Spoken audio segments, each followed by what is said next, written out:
Don को पकड़ना मुश्किल ही नहीं, नामुमकिन है।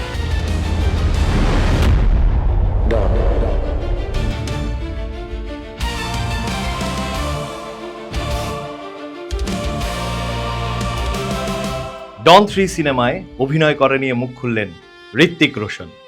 নির্মাতা ফারহান আখতারের সবচেয়ে জনপ্রিয় ফ্র্যাঞ্চাইজি ডন। এই সিরিজের প্রথম 2 কিস্তিতে অভিনয় করেন বলিউড বাদশাহ শাহরুখ খান। তৃতীয় কিস্তিতে শাহরুখ খানের জায়গায় রণবীরের কেন্দ্রীয় চরিত্রে অভিনয় করার কথা থাকলেও গুঞ্জন ওঠে এই সিনেমা থেকে সরে দাঁড়িয়েছেন ধুরন্ধর তারকা নিজেও। এরপরই নেট দুনিয়ায় ছড়িয়ে পড়ে শাহরুখ বা রণবীর নয়, তৃতীয় কিস্তিতে এই সিনেমার এই আইকনিক চরিত্রে অভিনয় করবেন ঋত্বিক রোশন। অনেকেই ভেবেছিলেন এই গুঞ্জন হয়তো সত্যি হতে চলেছে, কিন্তু এবার বিষয়টি নিয়ে মুখ খুললেন ঋত্বিক নিজেই। অভিনেতা বলেন, ক্রমাগত এই জল্পনা আগুনের মতো ছড়িয়ে পড়ছে। এবার মনে হয় এর রাশ টানার সময় এসে গিয়েছে, কারণ গুঞ্জন আর এখন গুঞ্জন থাকছে না।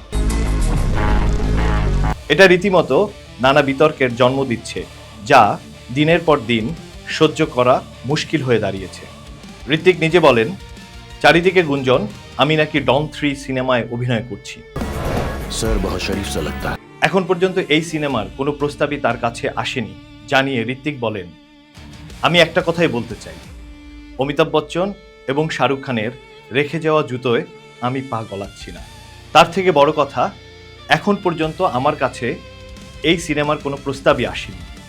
সুতরাং যা রটছে তা সম্পূর্ণই ভুয়া এবং ভিত্তিহীন। পাশাপাশি তিনি গণমাধ্যমের কাছে অনুরোধ জানান, তারা যেন গুজব না ছড়িয়ে সংবাদের সত্য মিথ্যা যাচাই করে তারপর সংবাদ পরিবেশন করে।